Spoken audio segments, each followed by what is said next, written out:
क्या मन के ठहरने की अवस्था या पूरे तरीके से मन पे नियंत्रण कर लेना, कंट्रोल कर लेना मन पे, क्या ये यही आत्मज्ञान है?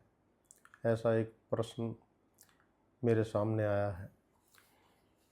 तो मन का जो है आत्मा के साथ कोई संबंध नहीं है। अगर सही मायने में कहा जाए तो मन को पता भी नहीं है कि कोई आत्मा नाम की चीज़ है भी या नहीं है। मन सिर्फ हमारे शरीर के लिए काम करता है। मन का बस इतना ही काम है कि शरीर को क्या चाहिए, क्या उसकी ज़रूरत है।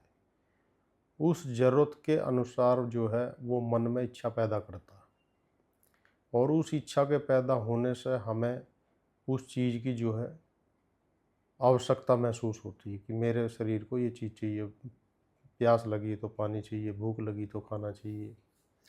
इस प्रकार मन हमारे शरीर में काम करता है। मन कभी भी ना तो आपको आत्मलोक में ले जा सकता, ना आत्मा का दर्शन करा सकता। मन का ये काम ही नहीं है। तो इसीलिए अगर आप सोच रहे हैं कि मन को मैं कंट्रोल कर लूँ या मेरा मन ठहर जाए या इसमें विचार ना आए या ये विचार शून्य हो जाए, तो ऐसा हो ही नहीं सकता, कभी होगा भी नहीं। हाँ, कुछ लोगों को थोड़ा सा जो है एक भ्रम हो जाता है। ज़्यादा सात्विक आहार लेते रहते हैं तो शरीर की एनर्जी धीरे धीरे लो हो जाती है, न्यूट्रिशंस की कमी हो जाती है बॉडी के अंदर। तो उससे क्या है कि मन में कोई चाहते उन्हें दिखती नहीं है, भूख प्यास के अनुभव थोड़े कम होने लगते हैं, शरीर में शक्ति कम हो जाती है, तो उन्हें लगता है कि उनकी सभी चाहतें या भटकन या वो जो बेचैनी थी वो समाप्त हो गई। लेकिन ऐसा कुछ नहीं है। आप सिर्फ ज़्यादा नहीं, 1 हफ्ता 1 सप्ताह अपनी बॉडी को पूरा न्यूट्रिशन दीजिए फिर से, और फिर से आप देखेंगे कि फिर से वही चाहते आपकी, वही भटकन, वही बेचैनी जो आपकी चल रही थी वो सब चलने लग गई जो।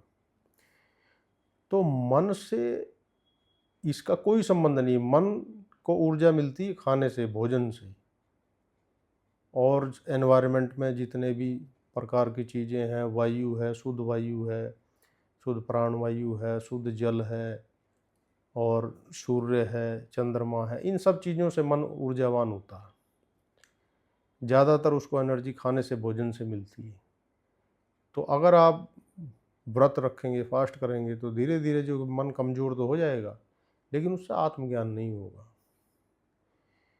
क्योंकि पीछे आपने या हमने भी एक कहानियाँ बुद्ध के बारे में सुनी है कि 40 दिन तक या उससे ज़्यादा चावल के एक दाने पर रहे, और अंत में स्थिति ऐसी होगी कि उठकर खड़े होना भी, चल पाना भी संभव नहीं था।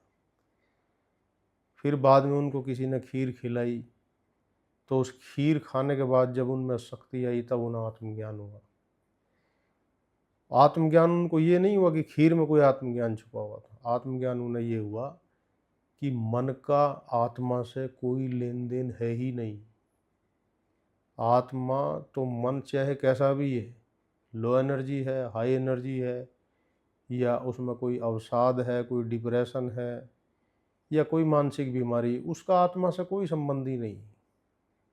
यह ज्ञान, यह बोध उन्हें उस दिन हुआ। बस इतनी सी बात थी। और उससे पहले उनका सारा फोकस किस पे था? जिसने जो बताया वही वो करते चले गए, और पूरा 100% किया। सब कुछ करने के बाद ही वे इस निष्कर्ष पर निकले कि मन का कोई आत्मा से संबंध नहीं है। यही बोध था उनका। तो क्या है कि वो मन से अलग हो गया और आत्मा में स्थित हो गई, तो आत्मज्ञान हो गया। और आत्मा में आत्मा को ना ढूंढ के मन में आत्मा को ढूंढ रहे थे, ये अज्ञान था। तो मन वास्तव में ऐसी कोई चीज़ नहीं है। आत्मा की इच्छाओं का ही मन बनता है। आत्मा में कोई इच्छा पैदा हुई, आत्मा की कोई इच्छा हुई, तो उस इच्छा का मन हो गया। हर एक इच्छा का अपना अलग मन होता है। ये नहीं कि आपका एक ही मन है ना, हर इच्छा का अलग मन होगा। सब इच्छाओं का एक मन नहीं होगा, और जो मन आपका 1 घंटे पहले था वो 1 घंटे बाद नहीं होगा। तो इसलिए मन भी एक नहीं है, मन भी अनेक है, असंख्य है। जितनी इच्छाएं हैं उतने मन हैं। और जैसा मन है वैसा कर्म है, और जैसा कर्म है वैसा परिणाम है। तो अगर साधक, कोई भी साधक ये सोचता है कि मैं मन को नियंत्रित कर लूँगा तो मुझे आत्मज्ञान हो जाएगा, तो ये तो बिल्कुल मिथ्यक बात, मतलब हो ही नहीं सकता ऐसा। आप करके भी देख सकते हैं। कई बार लो एनर्जी में या बहुत मन जब सूक्ष्म हो जाता है, बहुत प्राण आपका सूक्ष्म होने लगता है, तो आपको लगता है कि मतलब मेरे को आनंद हो रहा है, मेरा मन स्थिर हो गया है, एक जगह रुक गया। वो भी भ्रम है। मन ना कभी मरता है, ना उसे कभी मारा जा सकता है।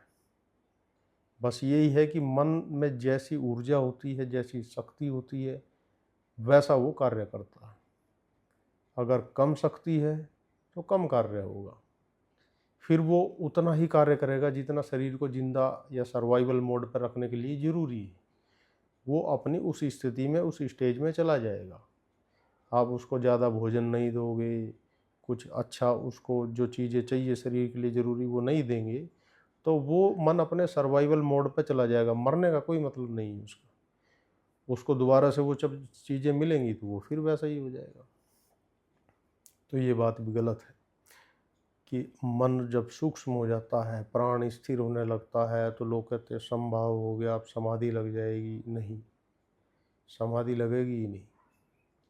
समाधि का तो मतलब ये है कि आपकी सभी समस्याओं का हल हो गया, वो समाधि है। समाधि का मतलब ये नहीं कि आप आंख बंद करके बैठे हैं और बस बैठे ही। कितनी देर बैठोगे? 10 घंटे, 20 घंटे, 24 घंटे, 48 घंटे, कितनी देर बैठे रहोगे? बैठने से कुछ होगा थोड़ी।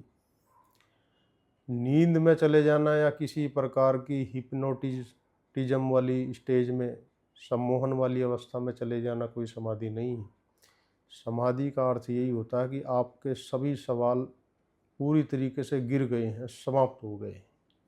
अब ना कोई सवाल है, ना कोई जवाब है। उसे कहते हैं समभाव, उसे कहते हैं समाधि, और वही सहज समाधि है। इसके अलावा कोई समाधि नहीं है। तो आत्मज्ञान तो सीधे अर्थों में एक यही है कि आपकी आत्मा से सब अज्ञान हट गया। जितना भ्रम था वो आत्मा से हट गया। अब कोई अज्ञान नहीं है, वही आत्मज्ञान है। क्योंकि अज्ञान से इच्छा पैदा होती है, इच्छा से मन बनता है, और मन से फिर कर्म होता है, कर्म से फिर सृष्टि। तो ये खेल ऐसे चलता है। लेकिन जब उसका जो कारण शरीर है, जो इस सृष्टि का कारण शरीर है, जो मन का भी कारण शरीर है, जहाँ से मन भी निकलता है, वो कारण शरीर है अज्ञान। तो और उस अज्ञान का मतलब ये है कि संस्कार ऐसे बने हुए हैं, ऐसी आदतें बनी हुई हैं, ऐसा भ्रम बना हुआ है कि ऐसा करूँगा तो ऐसा हो जाएगा, वो मिल गया तो ये हो जाएगा। ये सब आत्मा का ज्ञान है, भ्रम है। जिस दिन ये मिट जाएगा उस दिन आत्मज्ञान हो जाएगा। क्योंकि वहाँ सिर्फ और कुछ नहीं बचेगा, सिर्फ ज्ञान ही बचेगा।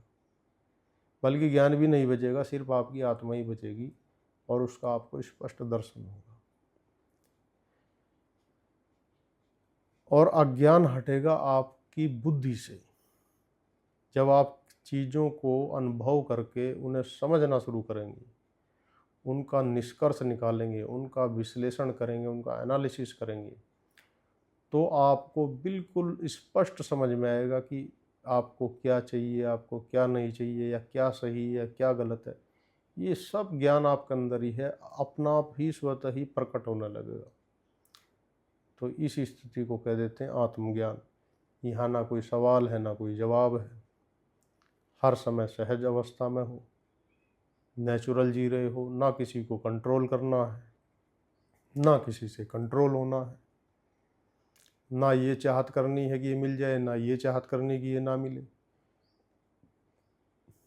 जो भी आ रहा है सहज स्थिति में, सहज भाव में, उसका आपका जीवन में आनंद है। तो यही आत्मज्ञान है। और इस आत्मज्ञान का मन से कोई संबंध नहीं। हाँ, थोड़ा सा अगर ये है कि किसी का मन ज़्यादा बेचैन है, बहुत भटका हुआ है, यानी वो किसी की बात सुनने में भी समर्थ नहीं है, जैसे मैं बोल रहा हूँ, आपकी रुचि ही नहीं बन रही सुनने में, और आपको लग रहा है कि ये इधर उधर की बेकार की बातें हो रही हैं, तब उसके लिए कुछ साधन जरूरी हैं।